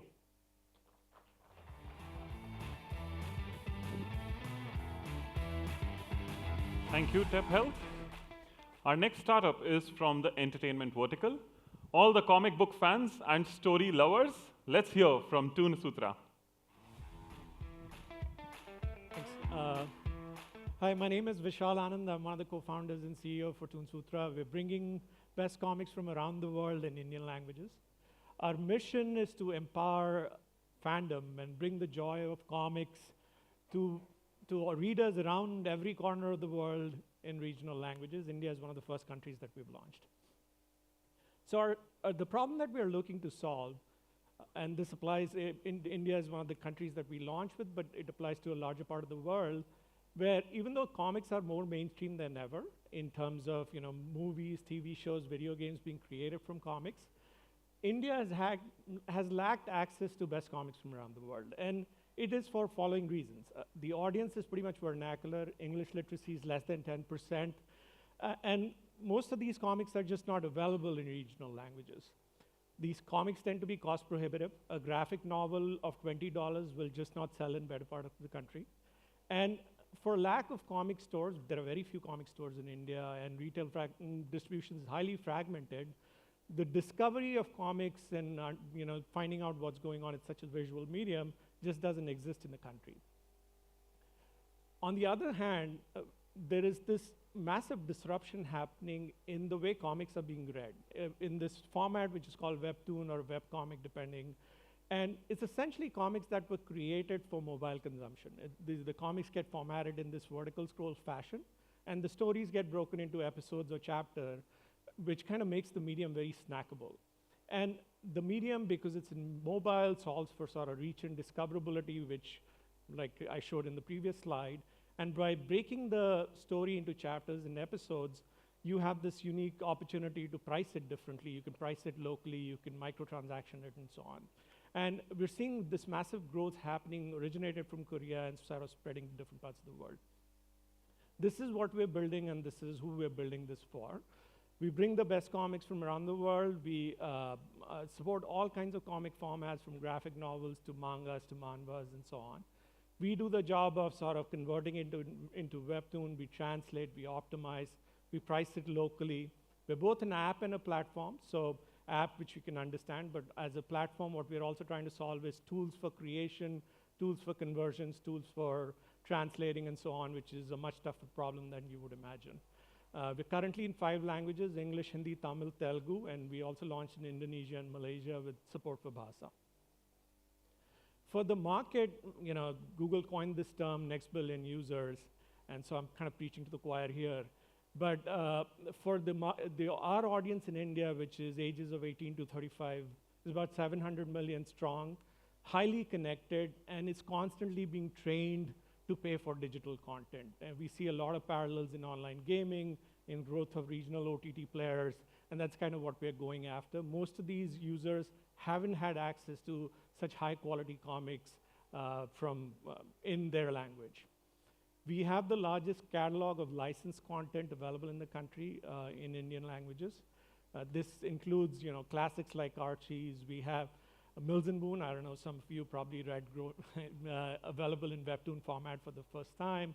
We have award-winning creators, Ed Brubaker, and such. We also have comics that were created especially for a platform, from like Stan Lee, creator of Spider-Man, or Grant Morrison, who wrote a graphic novel called 18 Days, Story of Mahabharata, which is beautiful if you'd like to try it out on our platform. Our strategy, and it's important to understand, we chose the path because this is a new medium in a new market. It was critical for us to give the best first comic read experience. A lot of the readers haven't had access to such comics, and essentially if we want to create loyal fans and loyal readers, you really have to keep the bar very high.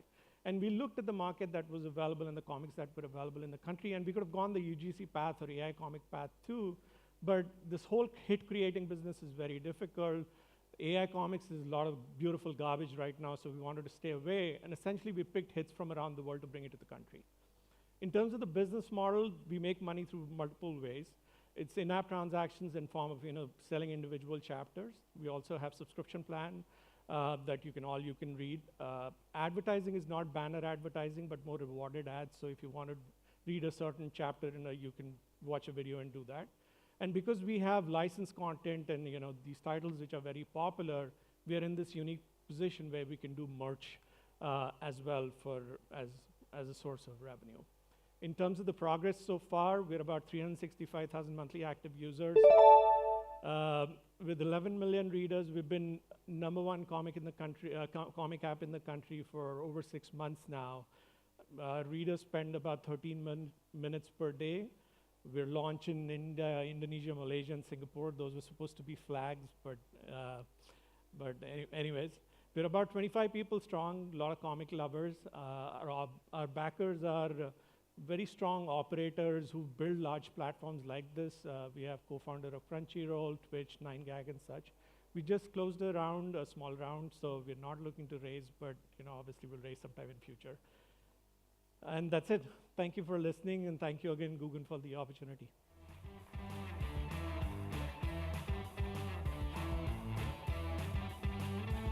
Thank you, Toonsutra. So Univest is here to share their cutting-edge platform, providing the insights and tools one needs to make smart financial decisions. Aren't we ready to listen to them? Univest, let's unlock those secrets. Over to you.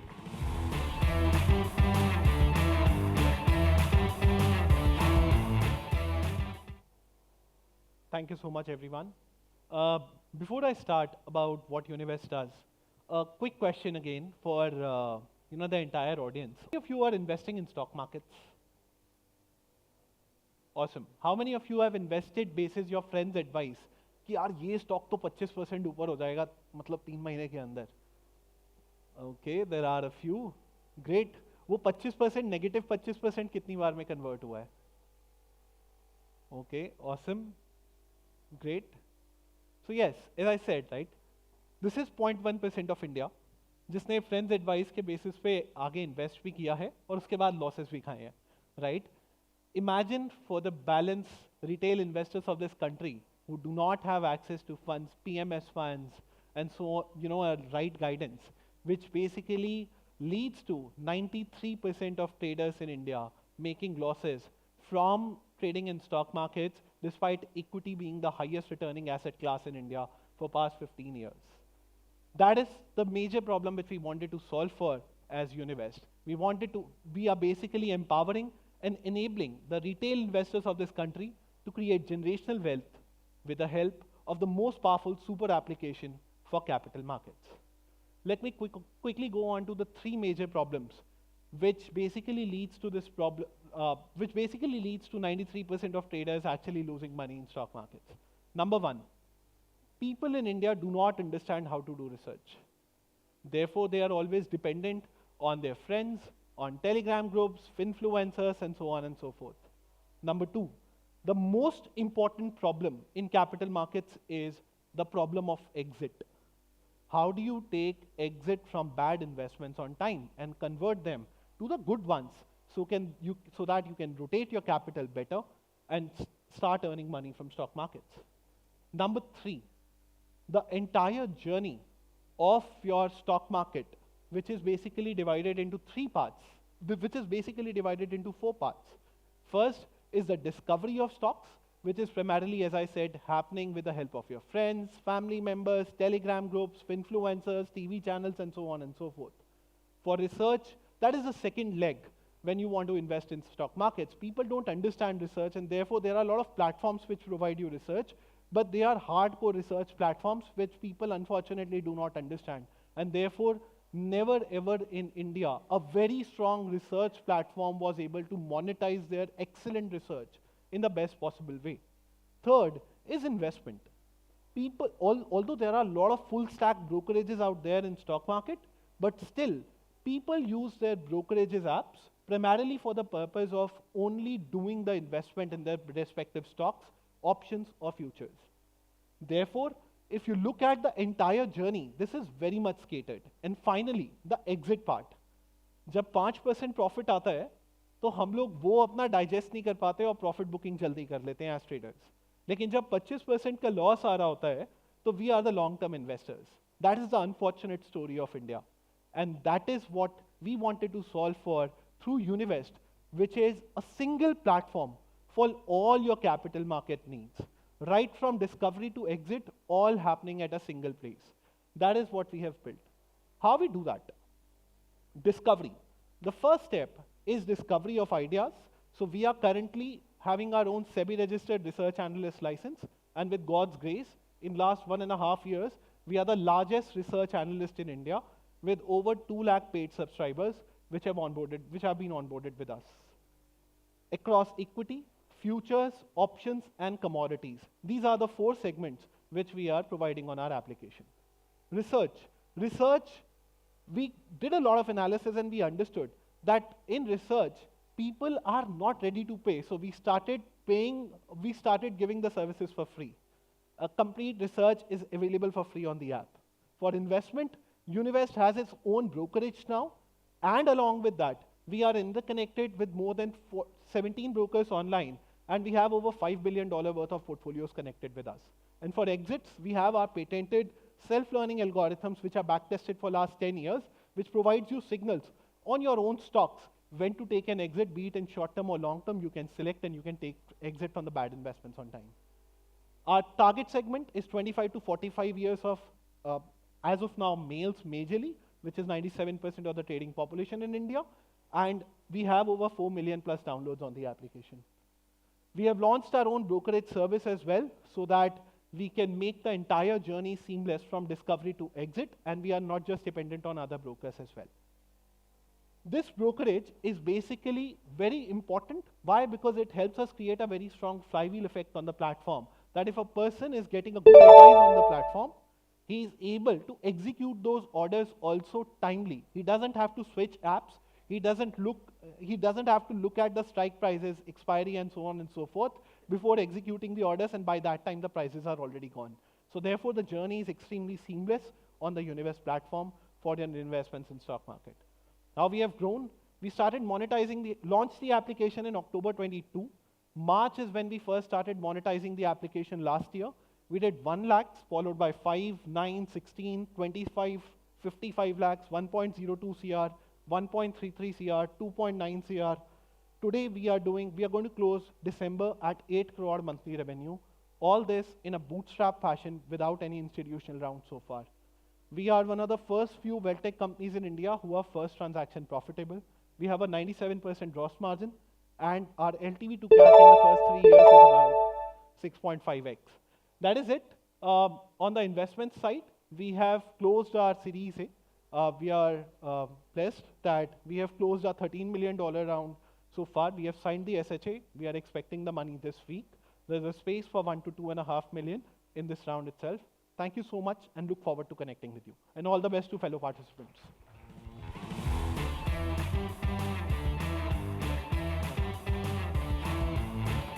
Okay. Thank you so much, Univest.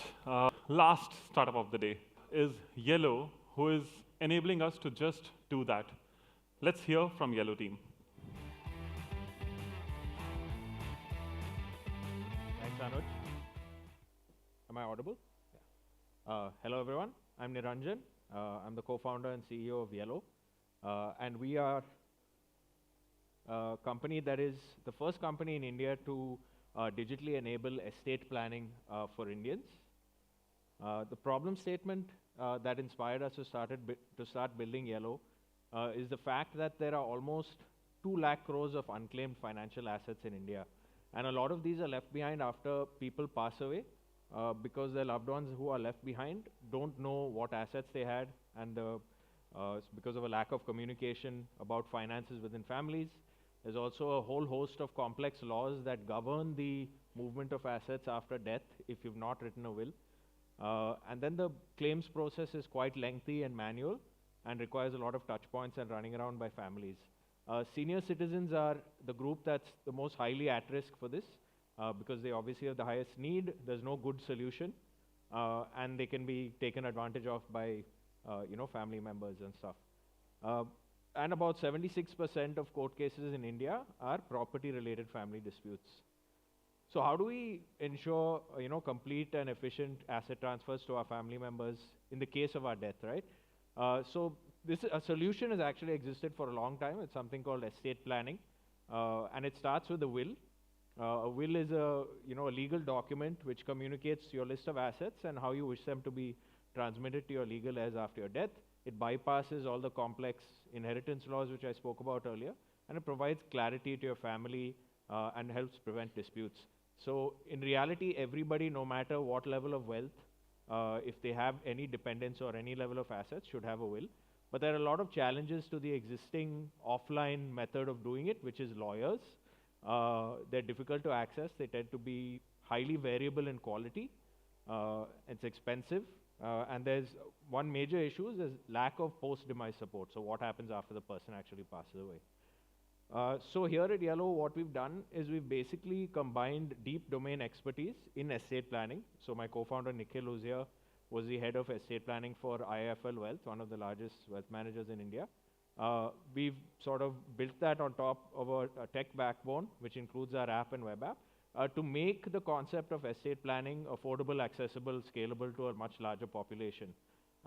It's an end-to-end offering, both in lifetime and post-lifetime, you can think about it. The cornerstone of which is our app, which you can see outside, which is the first handheld way to make your will in the privacy of your own home by going through a very simple step-by-step guided process without the need of a lawyer. The second part of it is a single window pan-India solution for post-demise transfers and claims. So our agents on ground will actually handle all the paperwork, legwork, etc. involved with submitting claims, submitting documentation, transferring assets, etc., giving the family members a much needed relief in that area, right? We also provide an entire suite of estate planning, traditional estate planning solutions such as trusts, POAs, gift deeds, etc. So the market opportunity for estate planning, digitally enabled especially, is something which is nascent right now, but is expected to grow quite massively in the next few years. In the next 2 decades alone, about $500 billion is expected to transfer from baby boomers to millennials and Gen X. Meanwhile, unclaimed bank accounts in India growing at something like 30% year on year.